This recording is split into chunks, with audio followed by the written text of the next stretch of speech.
లేదని చూచే వీక్షణం తానే బ్రహ్మమని బ్రహ్మమే తానని తెలిసే ఆ క్షణం అణువునణువునా వాడే నిండెరా జ్ఞానం జ్ఞేయం అంతా తానురా సత్యం తెలిపిన నాదమే వేదం సత్యం తెలిసిన జీవుడే బ్రహ్మం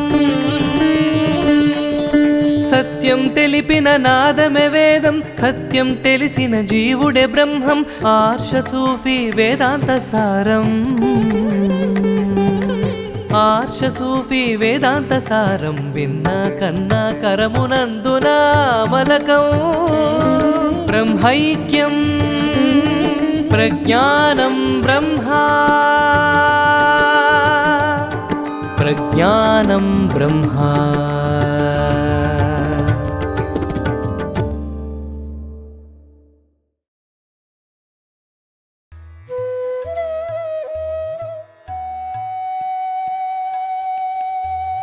శ్రీయును కైవల్యము జేగీయ దయా వైభవంబు కీర్తింప సదా మేయాధ్యేయంబగు తేజోయుతరప్సతము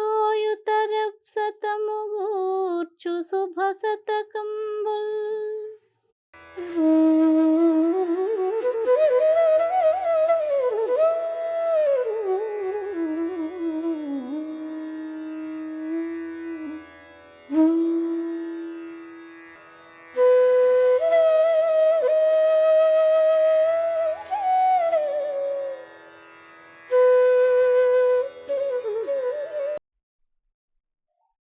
ఓం శ్రీ సద్గురుభ్యో నమః. అందరికీ నమస్కారం. మనందరి జీవితాలను ఈశ్వరతత్వం, భ్రాంతితత్వాలు, మంచి మార్గము, చెడు మార్గాలుగా ఉండి ప్రభావితం చేస్తూ ఉంటాయి. వీటిలో మనం దేనిని ఎంచుకుంటామనేది మన మనసు మీద ఆధారపడి ఉంటుంది. సాధారణంగా మంచి మార్గంలో ప్రయాణించదలిచినప్పుడు మనకి ఎన్నో రకాలైన ఆటంకాలు ఎదురవుతాయి. ఆ అవస్థలలో ఉన్న కష్టాలను అధిగమిస్తూ చివరి మెట్టు అయిన సాయుధ్యం పొందడానికి ప్రయత్నించాలి. అటువంటి ప్రయాణం చేయకపోయినట్లయితే మన జన్మ వ్యర్థమైపోతుంది.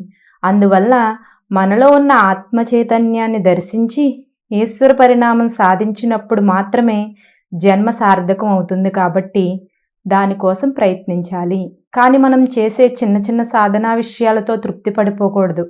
అలా తృప్తి పడిపోయి జన్మ సార్థకతకు ప్రయత్నించకపోవడం జడత్వమే అవుతుంది. ఈ విషయాన్ని మహాకవి బ్రహ్మర్షి డాక్టర్ ఉమర్ ఆలీషా స్వామి వారు సూఫీ వేదాంత దర్శము అనే గ్రంథములో జడాదేశము అనే శీర్షికలో ఒక పద్యం ద్వారా ఇలా చెబుతున్నారు.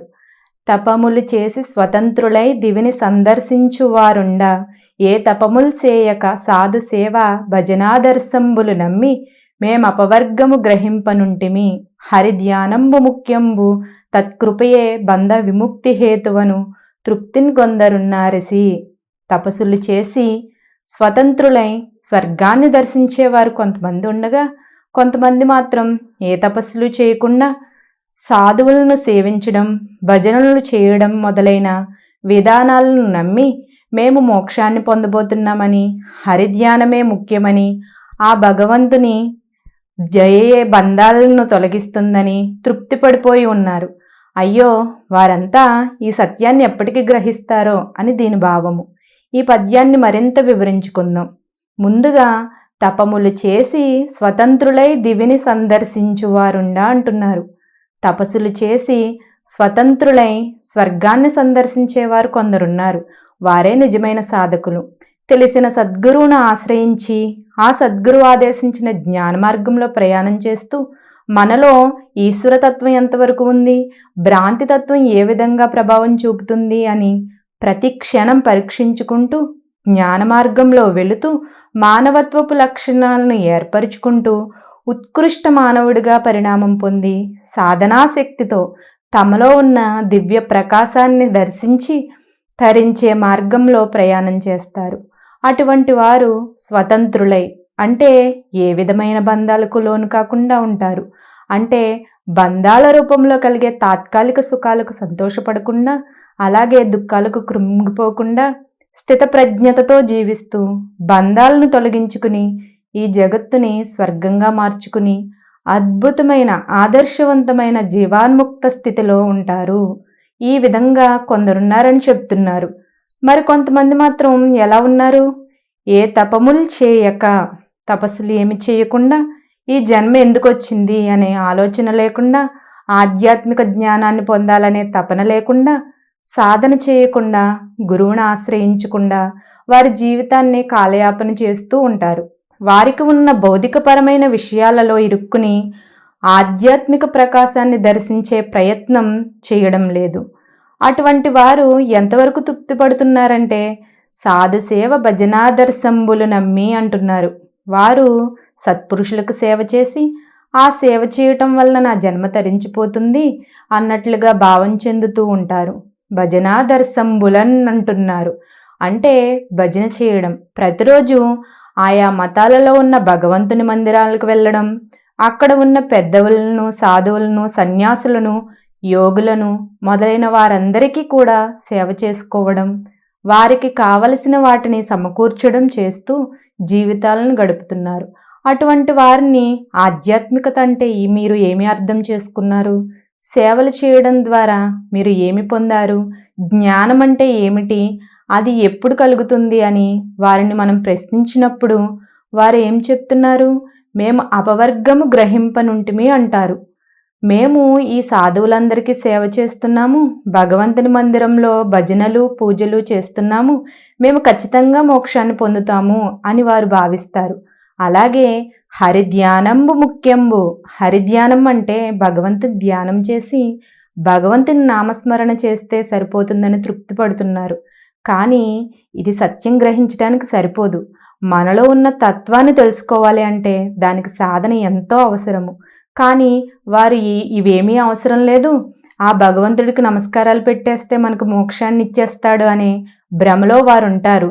అందువలన తత్కృపయే బంధ విముక్తి హేతువు అంటున్నారు. ఆ భగవంతుని దయతోనే ఈ బంధాలన్నీ తొలగిపోతాయని తృప్తి పడిపోయి ఈ విధంగా ఉంటున్నారు. కానీ ఇది సరైన విధానం కాదు. అందుకే చివరిలో ఇసి అంటున్నారు. ఇసి అంటే అయ్యో అని తత్వవేత్త ఉమర్ ఆలిషా సద్గురువర్యులు ఈ సత్యాన్ని వీరందరూ ఎప్పటికీ గ్రహిస్తారో అని ఆవేదన వ్యక్తం చేస్తున్నారు. ధర్మ మార్గంలో ఉన్నప్పటికీ సత్యాన్ని గ్రహించకుండా ఆ ధర్మ మార్గంలో తాత్వికంగా ఉన్న స్థితిని పొందడం కోసం ప్రయత్నించకుండా ప్రస్తుతం ఉన్న పరిస్థితుల్లోనే తృప్తి పడిపోవడం అనేది సరైన విషయం కాదు. తృప్తి ఎక్కడ ఉండాలి? భగవంతుని విధానంలో ప్రాప్తమును అనుసరించి మనకు లభిస్తున్న భౌతిక విషయాలలో తృప్తి ఉండాలి. కానీ ఆధ్యాత్మిక విధానం అంటూ చేసే పూజా పునస్కారాలలో కాదు. ప్రతి సాధకుడు కూడా తెలుసుకోవాల్సిన విషయం ఏమిటి అంటే ధర్మ మార్గంలో మనం జీవిస్తున్నప్పటికీ కూడా లౌకికపరమైన విషయాలలో ఉండిపోకుండా నాలో ఉన్న దివ్యశక్తిని నేను పొందాలి, నేనే ముక్త స్వరూపుణ్ణి అవ్వాలి, నేనే సాయుధ్యాన్ని పొందాలి అని తన మనస్సులో సంకల్పించుకోవాలి. ఆధ్యాత్మిక మార్గంలో ధార్మిక మార్గంలో ఉన్న ఆ సాధు పురుషుల సేవలు, పూజలు, భజనలు మొదలైన విధానాలన్నీ కూడా మన మనస్సు పరిశుద్ధంగా చేసుకోవడం కోసం చెప్పబడ్డాయి. కానీ పరమాత్మ స్వరూపంగా పరిణామం చెందాలన్నట్లయితే సాధన చెయ్యాలి, అప్పుడే జన్మ సార్థకత కలుగుతుంది అని ముందు తెలుసుకోవాలి. అలా తెలుసుకుని అవగాహన పొంది ఈ కర్మకాండలతో తృప్తి పడిపోకుండా ఆత్మజ్ఞానం పొంది తరించే ప్రయత్నం చెయ్యాలి. అదే తత్వవేత్త యొక్క ఆశయం. ఈ పద్యం ద్వారా ఏం తెలుసుకోవచ్చంటే భజనలు, పూజా పునస్కారాలు వంటి విషయాలు చేస్తూ వాటి వలన భగవంతుడు కరుణించి మనకు మోక్షం ఇచ్చేస్తాడనే విధంగా ఆలోచించకుండా మన యొక్క సాధనా శక్తితో ప్రయత్నం చేసే మనలో ఉన్న లోపాలను తొలగించుకుంటూ జ్ఞాన చైతన్యాన్ని పెంపొందించుకుంటూ జన్మ సార్థకత పొందడం కోసం కృషి చేస్తూ సద్గురు మార్గంలో వారి యొక్క ఆశీస్సులు పొంది తరించే ప్రయత్నం చెయ్యాలి.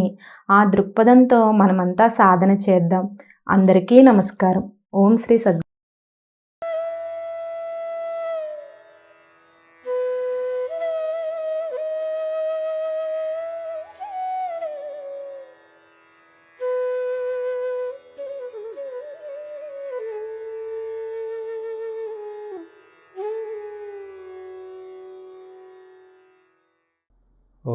శ్రీ సద్గురుభ్యో నమః. అందరికీ నమస్కారం. దుఃఖాలతో కూడుకున్న జీవితాన్ని సుఖవంతంగా మార్చుకునే విధానమే ఆధ్యాత్మిక తత్వం. కానీ క్షణకాలం పాటు మాత్రమే ఉండే సంతోషాన్ని శాశ్వతమైన ఆనందంగా భ్రాంతి భ్రమింపజేస్తుంది. అందువల్ల ఎన్నో కోరికలతో దురాశలతో మనమంతా దుఃఖాల్లో చిక్కుకుంటాం. భ్రాంతి సృష్టించే ప్రలోభాలకు లోను కాకుండా ఉండాలంటే నిజమైన సద్గురువుని ఆశ్రయించాలి. అటువంటి సద్గురువులే శ్రీ విశ్వ విజ్ఞాన విద్య ఆధ్యాత్మిక పీఠాధిపతులు. ఆత్మ జ్ఞాన స్వరూపులైన ఈ పీఠాధిపతులు మనకు అందించిన జ్ఞాన విషయాలను ఆచరించే ప్రయత్నం చేయాలి. పీఠం యొక్క 6వ పీఠాధిపతి మహాకవి బ్రహ్మశ్రీ ఉమరాయిషా సద్గురువర్యులు సూఫీ వేదాంత దర్శము అనే గ్రంథంలో జడాదేశము అనే శీర్షికలో భ్రాంతి విషయాలను తొలగించుకుని ఆధ్యాత్మిక తన్మయత్వం పొందే విధానాన్ని ఒక చక్కని ఉపమానంతో ఒక పద్యం ద్వారా ఇలా చెబుతున్నారు. సాధన చేసి చేసి నిజ సంగతి నేరకముగ్ధుడై మహాగాధల చెంది ఐహికముగా భరతత్వము మార్చి ధర్మ సంబాధకమైన ధూమ పథ పద్ధతి చెప్పు నిషిద్ధ జీవితారాధన చేయబోకు మదిరంబు సుధా మధురంబు బోలునే. చక్కగా సాధన చేసి ఆత్మజ్ఞానం పొందకుండా తెలివిలేని వాడుగా ఉండకు. ఏవో గొప్ప గొప్ప కథలలో చిక్కుకొని ఆ పరతత్వాన్ని ఇహలోక విషయంగా భావించకు. ధర్మానికి పూర్తిగా విరుద్ధమైన ధూమ మార్గ పద్ధతిని తెలిపే ఆ నిషిద్ధమైన జీవన విధానాన్ని అనుసరించకు. మత్తు పదార్థమైన కళ్ళుతో మధురమైన అమృతం సరిపోలదు కదా అని దీని భావము. ఈ పద్యాన్ని మరింత వివరించుకుంటే సాధన చేసి చేసి నిజ సంగతి నేరక అంటున్నారు. చక్కగా సాధన చేశాం కానీ ఆత్మజ్ఞానం పొందలేదనుకోండి, అది ఎలాంటిదంటే ఉదాహరణకు మనం ఎంతో దూరం కారులో ప్రయాణం చేశాం కానీ వెళ్ళాల్సిన చోటికి చేరలేకపోవడం వంటిది. ఎన్నో కష్టాలకు వచ్చి ఎన్నో ఆపదలు వచ్చినా ఎదుర్కొని మనం ఏదో ఒక పనిని పూర్తి చేశాం కానీ అవసరమైన విధంగా మనం చేయలేనప్పుడు ఎలా ఉంటుందో అలాగే ఈ ఆధ్యాత్మిక మార్గంలో కూడా ఎంతో సాధన చేసిన ఆత్మజ్ఞానం పొందలేకపోతే అదంతా వృధాయే. అందువల్ల సరైన మార్గంలో ప్రయత్నం చేయాలి. అలా ప్రయత్నం చేయకపోతే ముగ్ధుడై అంటే తెలివి లేని వారుగా ఉండిపోవడం జరుగుతుంది. నేను ఏమై ఉన్నాను, నేను అనేది ఏమిటి అనే విషయంగా విచారణ చేయాలి. అప్పుడే ఆ తపన సాధనకు కారణమై ఆ సాధన ద్వారా తెలివి కలుగుతుంది. అదే ఆధ్యాత్మిక మార్గంలో తపస్సు ద్వారా కలిగే ఎరుక. ఆ ఎరుక కలిగినప్పుడు నేనై ఉన్న ఆత్మే పరమాత్మ స్వరూపమైన అనుభూతి ఆధ్యాత్మిక తన్మయత్వంతో కలుగుతుంది. కానీ దాన్ని పొందకుండా అటువంటి తెలివి లేకుండా మహాగాథల చెంది అంటున్నారు. ఏవో గొప్ప గొప్ప కథల్లో చిక్కుకుంటున్నారు. ఆధ్యాత్మికత అన్నా పరతత్వం అన్నా వేదాంతం అన్నా అందరికీ గుర్తొచ్చేవి కథలే. రకరకాల కథలు మనం చెప్తూ ఉంటాం. ఆ కథల ద్వారా ఆధ్యాత్మికత అర్థం తెలియబడుతుంది అనుకుంటాం. కానీ ఆ కథలన్నీ కూడా ఇలాంటివంటే వలలాంటివి. ఆ కథల్లో చిక్కుకొని ఉన్నంత వరకు కూడా ఆత్మజ్ఞానం మనకు కలగదు. నిజమైన విషయాలు మనకు తెలియబడవు. ఈ కథలు కానీ ఉదాహరణలు కానీ ఇవన్నీ కూడా ఎంతవరకు అని మనం ఆలోచిస్తే ఆ తత్వం అనేది అవగాహన అయ్యేంతవరకు మాత్రమే. ఆ తత్వం అవగాహన అయిన తర్వాత ఆ తాత్విక మార్గంలో సాధన చేసి ఆచరించి దాన్ని అనుభవంలో పొందడానికి మనం ప్రయత్నించాలి. అందువల్ల ఏవో గొప్ప గొప్ప కథల్లో చిక్కుకుని ఆ కథల్లో ఉన్న విషయాలను నమ్ముతూ అక్కడ వరకు మాత్రమే తృప్తి పడిపోకూడదు. అలా ఐహికముగా పరతత్వము మార్చి అంటున్నారు. ఆ పరతత్వాన్ని ఇహలోక విషయంగా మార్చేసుకుంటున్నారు. ఉదాహరణకి మనం పరిశీలిస్తే ఎన్నో అంశాలు మనకు కనిపిస్తాయి. పరతత్వంలో అన్నప్పుడు ఆధ్యాత్మిక విధానంలో ఆ సాధన చేయాలి అని మనం తీసుకుంటే ఆ సాధనని మనం లౌకికమైన విషయాలను పొందడం కోసం చేయాలి అని మనం అన్వయం చేసుకోవడం జరుగుతుంది.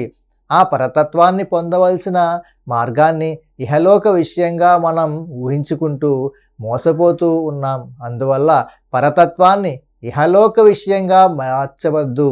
పరతత్వం అనేది ఐహికమైన విషయాలన్నిటికన్నా మించినది. దాన్ని యథాతథంగా తెలుసుకునే ప్రయత్నం చేయాలి. అందువల్ల ధర్మ సంపాదకమైన ధూమ పద పద్ధతి చెప్పు, నిషిద్ధ జీవితారాధన చేయబోకు అని అంటున్నారు. ధర్మ సంపాదకమైన అంటే ధర్మానికి పూర్తిగా విరుద్ధమైన మార్గం. ఆ మార్గంలో కొంతమంది వెళ్ళడం జరుగుతుంది. అది ఏ మార్గం అంటే ధూమ పద పద్ధతి అన్నారు. ధూమ పదము అంటే ధూమ మార్గము, ధూమ మార్గం, అచ్చిరాది మార్గము అని 2 మార్గాలు వేదాంతంలో చెప్పబడ్డాయి. ఈ 2 మార్గాలు ఏం చెప్తున్నాయి అంటే ఒక మనిషి, ఒక జీవుడు తాను దేహాన్ని విడిచి పెట్టిన తర్వాత తన యొక్క దేహం కాలినప్పుడు ఆ ధూమం ఏదైతే ఏర్పడుతుందో, ఆ పొగ ఏదైతే ఏర్పడుతుందో, ఆ పొగ ద్వారా జీవుడు ప్రయాణం చేసి చంద్రలోకానికి వెళ్తాడు అని, సూర్యలోకానికి వెళ్తాడు అని, అక్కడ సుఖాలన్నీ అనుభవించి అక్కడ అయిపోయిన తర్వాత మళ్ళీ మేఘం రూపంలో మారి వర్షం రూపంగా భూమి మీద పడి ఆ భూమి నుండి మళ్ళీ ఆ జన్మలు అనేవి పొందడం జరుగుతుందని చెబుతుంటారు.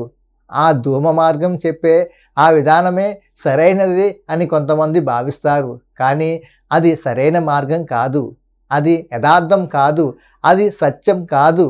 అదంతా కూడా భ్రాంతి, అదంతా కూడా జడత్వమే. మరి అటువంటి నిషిద్ధమైన మార్గాల్లోకి మనం దృష్టి వెళ్ళిపోతూ ఉంటుంది. భ్రాంతి ఏం చేస్తుంది? ఈశ్వరత్వ వైపు వెళ్ళనివ్వదు కదా. భ్రాంతిలో పడవేసుకుని తనలో ఉంచుకుని జడస్వరూపులుగా మనల్ని మార్చడానికి ఎంతగానో ప్రయత్నం చేస్తుంది. అందువల్ల ఏ విషయాల్ని అయితే నమ్మకూడదో, ఏ మార్గంలో అయితే వెళ్ళకూడదో, ఏ పనులైతే చేయకూడదో ఆ విషయాలను మనం చేసే విధంగా నడిపిస్తూ ఉంటుంది భ్రాంతి. అదే నిషిద్ధ జీవితం. నిషిద్ధం అంటే ఏదైతే చేయకూడదో అది నిషిద్ధం. చేయకూడని పనులన్నిటినీ కూడా చేస్తుంది. కాబట్టి భ్రాంతి మనల్ని జడస్వరూపులుగా మారుస్తుంది. అందువల్ల అటువంటి నిషిద్ధ జీవితారాధన చేయబోకు అంటున్నారు. అందువల్ల భ్రాంతిలో చిక్కుకుని నువ్వు జడుడిగా మారిపోవద్దు. ధూమ మార్గం ఉంటుందని, ఆ అచ్చిరాది మార్గం ఉంటుందని, ఆ విధంగా పునర్జన్మ లభిస్తుందని, ఈ మానవ జన్మ కాకపోతే ఇంకొక జన్మలో నేను జ్ఞానం పొంది తరిస్తాననే వాదాల్లో చిక్కుకుని నువ్వు నశించిపోకు, నీ జీవితాన్ని వ్యర్థం చేసుకోకు అంటూ సుధా మధురంబు పోలునే అని చివరిలో అంటున్నారు. భ్రాంతి కలిగించేది మధురంగానే ఉంటుంది, అనుభవించడానికి హాయిగానే అనిపిస్తుంది. ఈ జీవితం చాలా బాగుంది, బ్రహ్మాండంగా ఉంది అని ఒక రకమైన భావం మన మనసులో ఏర్పడుతుంది. భ్రాంతిలో ఉన్నంత కాలం కూడా అదే నిజము అనే అజ్ఞానం మనల్ని ఆవరించి ఉంటుంది. ఆ భ్రాంతి నుండి మనం మేల్కొన్న తర్వాత, ఈశ్వరత్వం పొందిన తర్వాత ఇప్పటి వరకు నేను ఎంత భ్రాంతిలో ఉన్నానో అని, నేను ఎంత అవివేకునో అనే అవగాహన తనకు కలుగుతుంది. కలలో ఉన్నంతసేపు ఆ కలలో జరుగుతున్న విషయాలే నిజాలు అనే భావనలో మనం ఆ విషయాలన్నింటినీ కూడా అనుభూతి చెందుతూ ఉంటాం. కళ నుండి మేల్కొన్న తర్వాత, నేను ఇప్పటి వరకు చూసింది కళ అనే జ్ఞానం కలిగిన తర్వాత ఆ భయాలు, భ్రాంతులన్నీ కూడా పోతాయి. అలాగే మదిరము అన్నప్పుడు కళ్ళు మత్తు పదార్థం. ఆ మత్తు పదార్థం మనకి తాగడానికి తీయగా ఉంటుంది, కానీ మైకం కలిగిస్తుంది. కానీ భ్రాంతి వల్ల దానినే అమృతంగా మనం భావిస్తూ ఉంటాం. అమృతం అన్నప్పుడు ఆత్మజ్ఞానము. మదిరము అంటే కళ్ళు అనేది భ్రాంతిగా మనం ఇక్కడ అన్వయించుకోవాలి. ఆ కళ్ళు రూపంగా ఉన్న భ్రాంతి మనల్ని మైకానికి గురి చేసి మనం మేల్కొననివ్వకుండా జడస్వరూపులుగా మార్చేస్తూ ఉంటే, ఆధ్యాత్మిక తత్వం అనే అమృతం మాత్రం మనల్ని అమృత స్వరూపులుగా తీర్చిదిద్ది శాశ్వతత్వానికి తీసుకువెళ్తుంది. అందువల్ల మత్తు పదార్థమైన కళ్ళుతో మధురమైన అమృతం సరిపోలదు కదా. ఇదే భ్రాంతికి ఈశ్వరత్వానికి ఉన్న వ్యత్యాసం. అందువల్ల ఏం కావాలి అనేది ఎవరి నిర్ణయాన్ని బట్టి వారికి ఉంటుంది. ఈ పద్యం ద్వారా మనం ఏం తెలుసుకోవచ్చు అంటే, ఎన్నో సాధనలు చేసినప్పటికీ కూడా ఆత్మజ్ఞానం పొందకపోతే ఆ సాధనలన్నీ కూడా వృధానే. అందువల్ల తెలివి పొంది కథల్లో చిక్కుకోకుండా, పరతత్వాన్ని ఇహలోక విషయంగా మార్చుకోకుండా, ధూమ మార్గం మొదలైన అసత్య మార్గాల్లోకి వెళ్ళిపోకుండా ఆత్మ జ్ఞానాన్ని కలిగించి ఈశ్వర పరిణామం ఏర్పరిచే ఆధ్యాత్మిక జ్ఞాన మార్గంలో ప్రయాణం చేసి మన జీవితాన్ని సార్థకం చేసుకోవాలి. ఆ విధంగా మనందరి సాధన ఉండాలి. అందరికీ నమస్కారం. ఓం శ్రీ సద్గురుభ్యో నమః. ఈనాటి ఈ సదస్సును శ్రీ విశ్వ విజ్ఞాన విద్య ఆధ్యాత్మిక పీఠ చతుర్థ పీఠాధిపతి శ్రీ కహెన్షావలి సద్గురువర్యుల వారి దివ్య ఆశీస్సులతో నిర్వహించుకున్నాము. వారికి ఇవే మా నమస్సుమాంజలులు.